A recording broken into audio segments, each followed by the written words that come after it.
Assalamualaikum warahmatullahi wabarakatuh. Selamat pagi ya saudara-saudara sekalian. Kita lanjutkan pembelajarannya. Kita masuk ke dalam hukum kesetimbangan pada bab ke-6 mengenai kesetimbangan kimia, materi pelajaran kelas 11 untuk mapel kimia ya.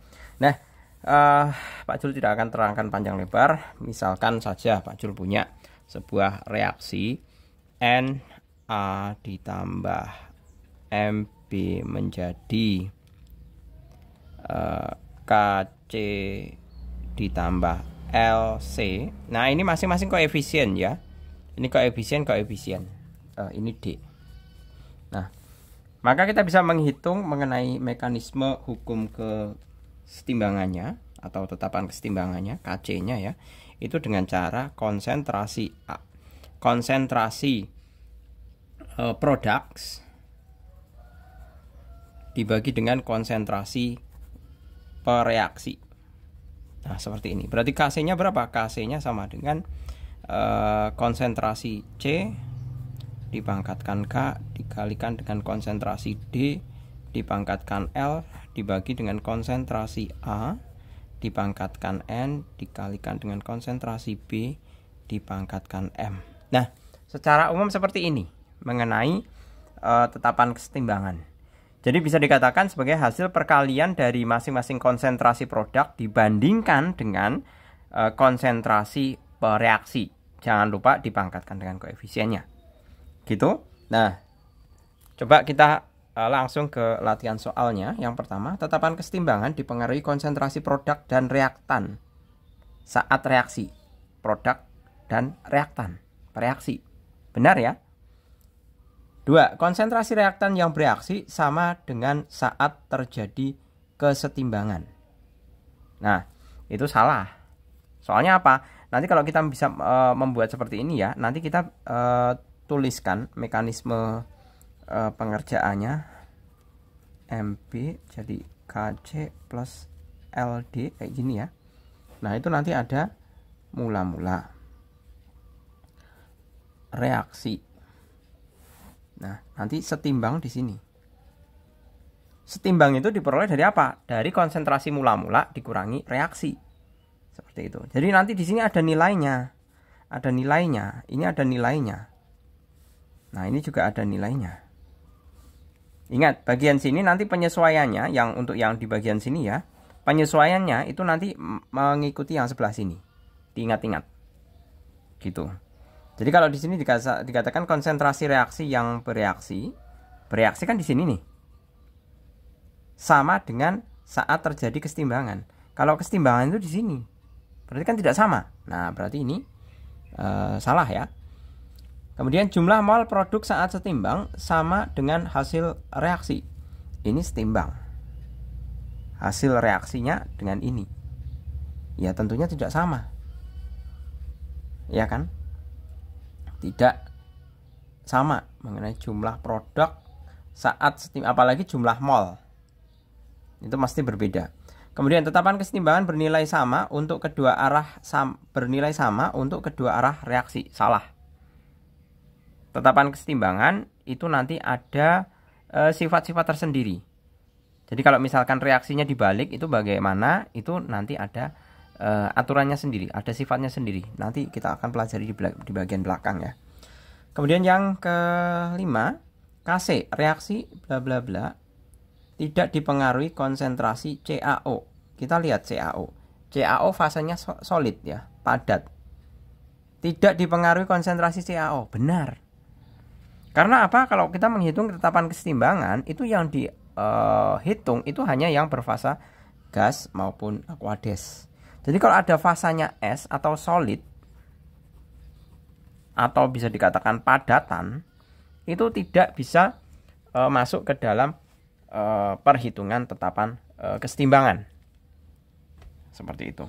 Oke, kita lanjut ke yang nomor 2. Berdasarkan hasil analisis dan rumusan hukum kesetimbangan, tuliskan rumus tetapan kesetimbangan pada reaksi-reaksi berikut. Nah, ini sambil merem bisa ini ya.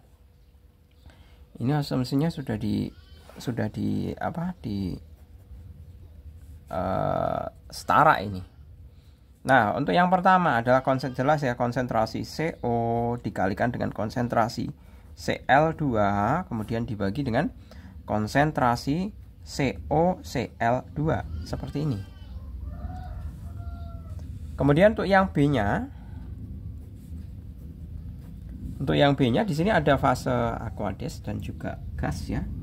Itu mudah saja. Berarti untuk nilai Kc-nya itu sama dengan konsentrasi Ag NH3 2 positif dibagi dengan reaksinya adalah konsentrasi Ag positif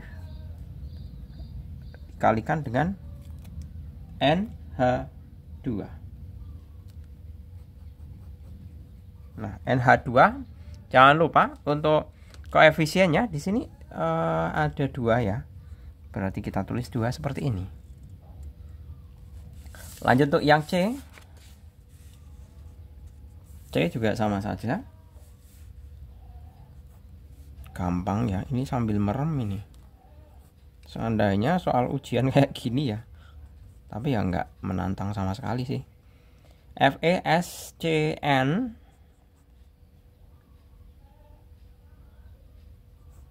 2 positif dibagi dengan konsentrasi Fe3 positif, kemudian dengan SCN negatif. Nah, seperti ini. Selesai. Kemudian yang D. Nah, hati-hati di sini. Yang D ini ada yang fasenya solid, besi solid. Kemudian Fe3O4 ini juga fasenya solid. Berarti seperti yang saya katakan tadi, kalau fase solid bisa diabaikan ya. Jadi kita cukup konsentrasi H2 pangkat 4 dibagi dengan konsentrasi H2O pangkatkan 4 juga. Ya kan? Nah, berikutnya untuk yang terakhir, yang E. Di situ ada diminta apa itu? Ag2Cr. Ini solid. Nah, ini bukan solid, berarti cuma satu ya. Maksudnya satu ruas saja yang diperhitungkan. Konsentrasi Ag positif pangkat 2 dikalikan konsentrasi CrO4 2 negatif pangkat 1 ya. Selesai seperti ini. Oke, bisa diterima terlebih dahulu. Lanjut ke yang nomor ketiga, reaksi keseimbangan PCl. Di situ ada sebuah reaksi PCl5 menjadi, jangan lupa ya, kalau keseimbangan itu pasti reaksinya bolak-balik, panahnya ke kanan sama yang ke kiri. Jadi double ini panahnya. PCl3 ditambah Cl2. Nah, itu semuanya fasenya gas. Berarti kita bisa menghitung Kc-nya itu sama dengan konsentrasi PCl3 dikalikan konsentrasi Cl2 dibagi dengan konsentrasi PCl5. Nah, ini tinggal kalian masukkan ya. Karena ini sudah setara ya. Sudah setara. Nah, di sini diketahui pada saat dilakukan pengukuran, saat setimbang diketahui konsentrasi masing-masing ini adalah 0,05. Ya sudah, berarti tinggal kita masukkan 0,05 dikali 0,05 dibagi 0,05. Coret-coret. Hasilnya berapa? Kc itu sama dengan 0,05. Selesai. Ya. Lanjut untuk yang nomor keempat, pada suhu 35 derajat terjadi kesetimbangan berikut dengan nilai bla bla bla. Pada hasil reaksi tersebut dilakukan pengukuran dua kali dengan data seperti pada tabel di samping. Jelaskan pada keadaan tersebut reaksinya sudah mencapai kesetimbangan atau belum.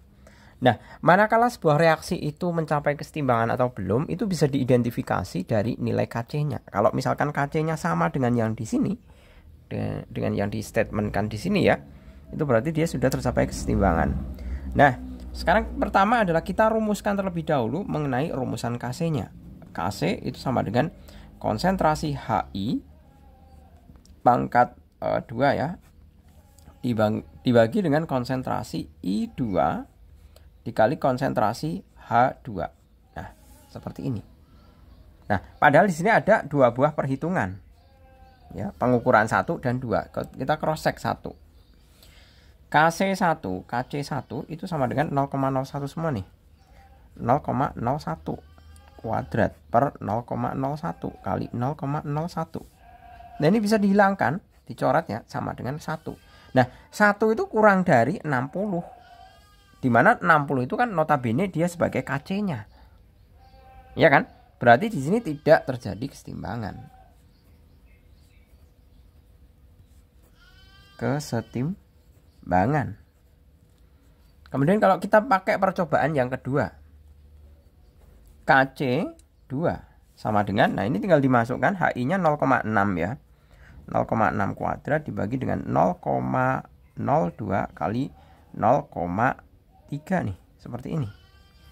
Berarti ini kan sama dengan 0,36 per, nah ini sama saja 0,006. Ya kan? Nah, ini ada 3 angka di belakang koma, 1, 2, 3. Berarti tinggal dikalikan, atas kalikan 1000, berarti 360 per 6 sama dengan 60. Nah, ini sama dengan KC yang ini. KC. Nah, berarti kesimpulannya apa? Kesimpulannya adalah terjadi kesetimbangan. Seperti itu. Oke, gitu ya. Bisa diterima terlebih dahulu ini. Kemudian dilanjutkan untuk yang nomor berapa ini? Yang nomor 5. Di sini ada oksigen 0,1 molar gas dicampurkan dengan 0,5 molar gas karbon monoksida dalam wadah tertutup. Jika pada keadaan setimbang konsentrasi gas oksigen berkurang sebesar 0,08 ya, di sini berkurang 0,08, berarti kita bisa rumuskan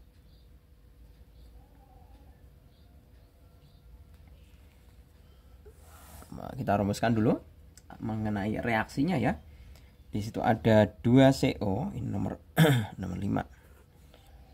2CO ditambah dengan O2 akan menjadi kesetimbangan ya, 2CO2. Ini mula-mula reaksi setimbang. Nah, mula-mula di situ dikatakan jelas 0,1 dan 0,2. Ya kan? Oksigennya 0,1 loh. Dan ini 0,2. Kemudian di sini dikatakan konsentrasi gas oksigen berkurang sebesar 0,08. Nah, oksigennya berkurang 0,08, berarti kan di sini 0,08. Nah, ingat untuk menyamakan itu yang tadi kan sebelah sini sama dengan sebelah sini ya. Berarti ini karena ini koefisiennya 1, ini kan 1. Kalau ini koefisiennya 2 kan berarti ini tinggal dikalikan 2, berarti 0,16. Ini juga 0,16. Kurangkan, dapat 0,04. Ini dikurangkan, dapat 10 kurangi 8 berapa tuh? 0,02 ya. Nah, seperti ini. Sudah. Nah, sekarang tinggal kita hitung KC. Ini sudah dalam bentuk konsentrasi ya ini. Karena kan sudah dalam bentuk konsentrasi ini. Karena konsentrasi M itu kan sebanding dengan N. Atau konsentrasi molaritas itu akan sebanding dengan nilai mol kan. Nah, berarti kita bisa menghitung KC-nya. Saya hitung rumus umumnya. KC-nya adalah CO2, konsentrasi CO2 pangkat 2 dikali O2 dikalikan konsentrasi CO pangkat 2. Kalikan 0,16 pangkat 2 per 0,02 kali 0,04 pangkat 2. Ya kan? Nah, ini tinggal dikalian-kalikan ya. Hasil kalinya itu adalah 8 kali 10 pangkat 2 atau 800. Seperti itu. Gitu untuk yang nomor ke-6. Untuk yang nomor ke berapa ini? Yang nomor terakhir ya. Jika 10 mililiter larutan Ag perak nitrat ya dicampurkan dengan 10 ml larutan FeCl2 0,1 molar akan terjadi reaksi. Nah, itu saya tuliskan saja di situ masing-masing reaksinya ya. Berarti mestinya kita bisa menghitung molnya terlebih dahulu tuh. Nah, ini kan ada segini, ini kita bisa menghitung mol ini. AgNO itu kan memberikan Ag+. FeCl2 itu nanti Fe-nya memberikan Fe2 positif. Kan seperti itu. Karena konsentrasinya sama, masing-masing konsentrasinya kan 0,1, ini 0,1. Dan masing-masing dalam volume 10 ml. Berarti kita bisa menyimpulkan bahwa antara mol Ag positif dengan mol Fe2 positif ya. Jadi gini ceritanya itu. AgNO3 itu kan berasal dari Ag positif plus NO3 negatif. Nah, ini adalah 10 ml, 0,1 molar. Berarti mol Ag positif sama dengan 10 kali 0,1. Ya kan? Benar ya? Sebentar. Ini mencari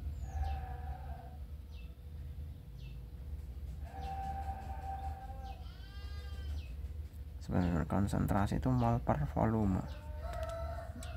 Sebentar Pak Jul, kok jadi agak sedikit bingung. Sebentar. Molaritas itu sama dengan mol dibagi volume. Mol itu sama dengan molaritas kali volume. Benar ya? Ya, berarti 1 mol nih. 1 mol. Kemudian FeCl2-nya itu kan berasal dari Fe2 positif plus Cl2Cl negatif. Nah, ini juga sama, 10 ml 0,1 mol. Berarti berapa mol Fe2 positif sama dengan 10 kali 0,1 molaritas sama dengan 1 mol. 1 milimol maksudnya. Nah, 1 milimol. Nah, ternyata dalam keadaan setimbang ditemukan seperti ini. 0,04 molar nih.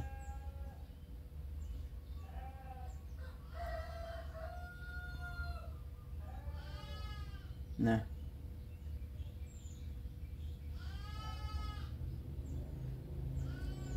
sebentar. 0,4 molar ya udah ketemu. Nah, di situ Ag positifnya mol Ag positif itu sama dengan Ag positif tapi yang di sini nih. Sebentar, Ag positif 0,04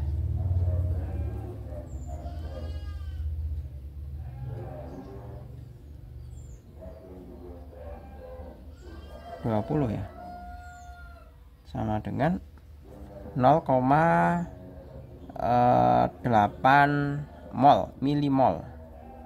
Nah, berarti tinggal kita tuliskan Ag positif plus Fe2 positif jadi AgS plus Fe3 positif. Nah, di sini ada mula-mula reaksi setimbang.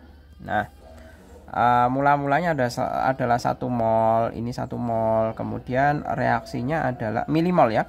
Reaksinya di situ di dalam keadaan setimbang.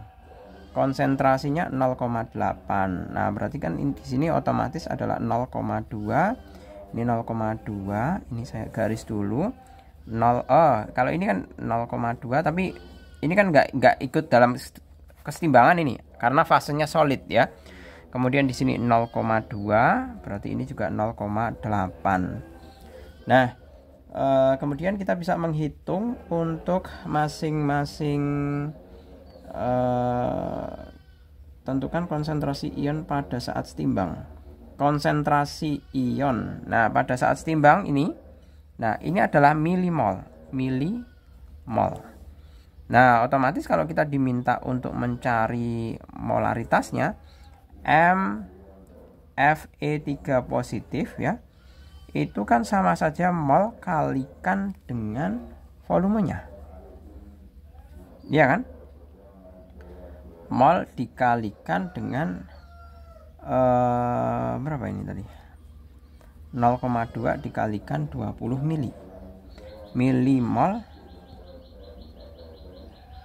Sebentar, konsentrasi 0,2 milimol dibagi dengan dibagi dengan 20 milimol, 20 mililiter. Nah, seperti ini. Berarti ini sama saja 0,2 dibagi 20 itu sama saja 0,01 molar. Ya kan? 20. Coba saya hitung di belakang layar. 2/10 dibagi dengan 20 sama dengan 2/10 kali 1/20. Seperti ini. Ini masih ada 10, berarti 1/100, berarti 0,01, benar. Nah, ini udah ketemu seperti ini. Kemudian kita bisa menghitung juga untuk yang lainnya. Untuk yang lainnya Ag ini ya, molaritas Ag positif sama dengan 0,8 dibagi 20. Nah, ini pasti kalian bingung ya. Kenapa ini konsentrasinya dibagi 20? Kita lihat di sini bahwa larutan yang digunakan itu adalah sebanyak 10 mili. Yang pertama AgNO3, kemudian 10 mili juga FeCl2. Makanya kan 10 ditambah 10 berapa? 20. Seperti itu. Gitu ya. Kemudian di sini milimol per 20 ml itu sama dengan berapa tuh? 8/10 dibagi 20 kali 1/20. Nah, ini bagi 2 dapat 10, bagi 2 dapat 4. Berarti 0,04 molar. Kemudian sekarang tinggal M untuk Fe2 positif itu sama saja ini sama 0,8 ya, 0,8 milimol per 20 ml juga sama, berarti 0,04 molar. Nah, sekarang tinggal kita hitung mengenai nilai Kc-nya tuh. Untuk nilai Kc-nya, untuk menghitung nilai Kc-nya, Kc diperoleh dari Fe3 positif dibagi konsentrasi Fe2 positif dikalikan Ag positif, seperti ini. Nah, berarti kita bisa menghitung Fe3 positif 0,01 dibagi 0,04 kali 0,04. Nah, berapa nih? Ini dikalikan 100, berarti kan ini 4-nya ikut sini aja. Berarti Kc ini kalau dikalikan ini angka di belakang koma kan 2. Ke atas kan 100, berarti 1/0,16. 100 dibagi 16. Nah, ini silakan kalian hitung berapa 100 dibagi 16. Sekitar dapat berapa tuh? Dapat 6, ya. Nah, itu adalah nilai Kc-nya. Seperti itu. Oke, gitu saya rasa cukup ya. Semoga bermanfaat. Terima kasih. Selamat pagi. Assalamualaikum warahmatullahi wabarakatuh.